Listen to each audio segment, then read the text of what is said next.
You can't look at the Battle of Britain without first looking at the Battle of France.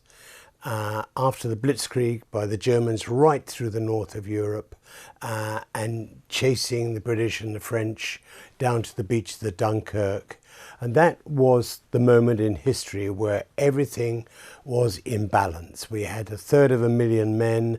The French had 150,000 men on the beaches. A phenomenal gathering of men who'd been beaten, had to get back across this piece of water under attack from the Luftwaffe, under attack from cannons and guns of the Germans. And suddenly we had an emergency on our hands, which Churchill dealt with brilliantly by asking for all the small ships to come across. Every single ship that's possible to get hold of was drafted into this evacuation from Dunkirk. It was a formidable enterprise, successfully carried out. 1/3 men brought back to this country. And so this country was joyous. Bells rang that we got our army back. But as Churchill said, it's not a success, it's not a victory, it's a very good evacuation. And that's what it was.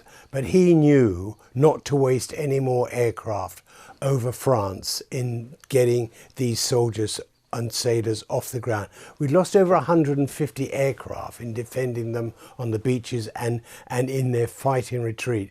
That was too many to Dowding, who was head of the Air Force, idea of what might be coming. He knew there would be a battle for Britain, the Battle of Britain, but I've always seen it really as the Battle for Britain, because that's exactly what it was.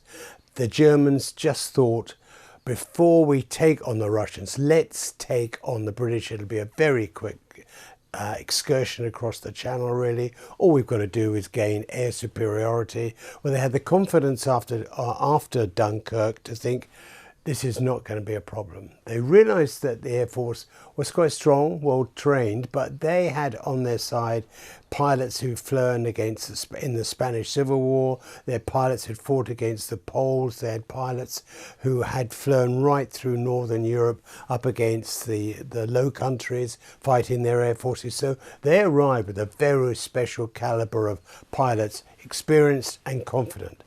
What was one knockout blow for them was actually crossing the Dutch countryside, where they slightly underestimated the air force of the Dutch. And the Dutch somehow managed to shoot down over 200 German aircraft. Well, that meant there were 200 less aircraft for the Battle of Britain. Now, we were well prepared for this, but we knew that the only way the Germans could ever come across was if they gained air superiority. And Goering somehow assumed that they would have air superiority very quickly. This was his moment of disillusionment, because they attacked in the beginning the convoys in the Channel and sunk a number of ships.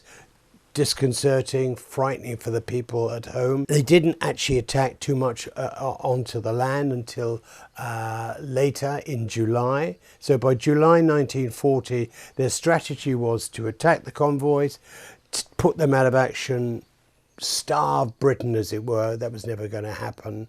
Equally, while they were doing this, they were preparing for Operation Sea Lion, which was getting all their barges along the north coast of France ready to take the troops over as soon as the Luftwaffe had destroyed the British Air Force. Their next source of attack was against the radar stations, though they didn't quite realise just how effective our radar was.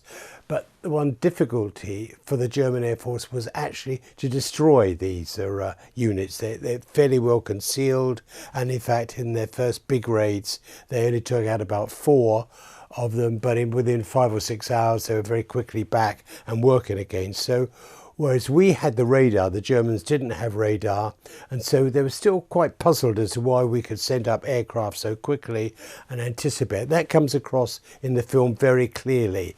You see the girls moving the aircraft about, and the precision with which they do it comes from the radar and information from the pilots. Their next raids were really upon the airfields, inland airfields, to try and take them out. And equally, it was a very bad effort by them, very badly misjudged effort to attack the north of England from the units who were based in Norway and in Scandinavia, those conquered countries, and come at that side of it. But they were knocked out very quickly. They used bombers, which just really weren't very effective and much too slow for our fighter aircraft takeout. We had anticipated this by having stations in Scotland and the north ready to attack these aircraft. So that sort of ceased. Then really the whole movement of the Battle of Britain moved down to the southeast here. During this time there was a raid carried out by the Luftwaffe on a couple of the airfields, and on the way back either something went wrong with their navigation or something, and bombs were for the first time dropped on London, in fact on Croydon.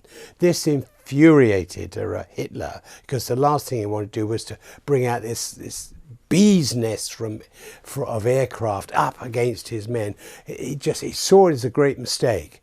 But that night he was able to sort of look at Goering and make him a shamefaced man by saying, you know, you've made this blunder. And within 24 hours, the British actually had attacked Berlin, which Goering said would never, ever happen in this war. So that immediately brought another face of the war, raised the morale of the British people, which was sinking a bit because we hadn't been attacked for some considerable centuries.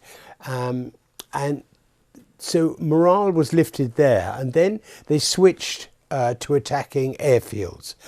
Let's not forget they had a very large air force, not quite as reinforced as ours was, because we were turning out as many aircraft as we were losing at the time. So what was important was to keep this morale up, keep the aircraft up in the air, but we were very short of well-trained pilots after a while, because we were losing so many. So young men were up in the Battle of Britain with little as 9 hours of flying time. And I remember one pilot talking to me saying he saw, he only had 9 hours, actually had less than 9 hours flying. And he saw this Me-109 ahead of him. And so he opened up with his machine gun and missed by a mile. Well, he only had 30 seconds of firing with his 303 bullets, missed him. So the German pilot sort of slightly stalled his aircraft and came alongside him and wagged his finger at him saying, "Oh, learn how to attack, will you?" And pointed for him to go down into the ground. And I thought, chivalry, which was apparent in the First World War, not completely deserted us in the Second World War. After the airfields, they then attacked the main coastal airfields like Tangmere, Biggin Hill, which were the big flying areas. Manston also attacked. A number of times these places were attacked. And we still held on. We still got the aircraft up there. This was 11 Group, which the film is about, and they sustained the terrible attacks. And Tangmere was almost burnt to the ground. But still, you can't burn an airfield. You can still get aircraft to land and come up and fight and continue. So by the middle of September, not only were we flying bomber flights into Germany and bombing them, we were slightly gaining the edge now, and Hitler was beginning to realise that there would be no Operation Sea Lion. So about the third week of September, he realised that pretty well all was up, and that they would have to cancel, postpone in the beginning and eventually cancel Operation Sea Lion, which was quite a humiliating blow because it was their first real defeat. They'd been hugely successful, sweeping through the north of Europe, and suddenly this little island, which they'd beaten the soldiers have gone back to them, and now there's we didn't beat their air force. We should have done. We had a great fighting spirit. What's gone wrong? So the German morale sank there after that first defeat, and to many minds really didn't ever quite recover. So it was such a powerful blow to the Germans. And so by the end of September, I remember talking to Peter Brothers, who'd fought throughout the battle, and he said, we went up one day and they just weren't there. They weren't coming over. And he realised then, you know, in those short span of weeks, 13 weeks, that we'd actually beaten the German Air Force. So Sea Lion was completely cancelled. Hitler then turned his attentions to the Eastern Front and decided to invade Russia.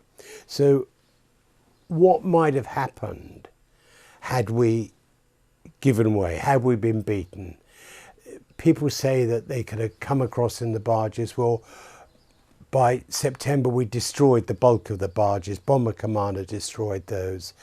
The German Navy was nowhere near the power and strength that we had, and so even had they taken out the Air Force, which was fairly unlikely, because we always would have had aircraft ready to come up, the German Navy could never have taken Operation Sea Lion with its barges across to this country. So that meant that although we'd won the Battle of Britain, we'd equally had won the Battle of the Seas across the Channel. They were not going to come.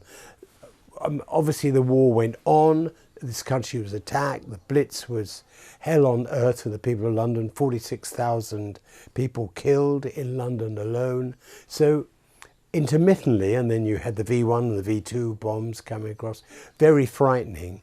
There always was the fear of invasion in this country in 39, in less than 39, 40 and 41, the thought that Germans may still come. But frankly, it was never going to happen, only because of the skills of those Battle of Britain pilots. And as Churchill said, you know, never have so many people owed so much to so few.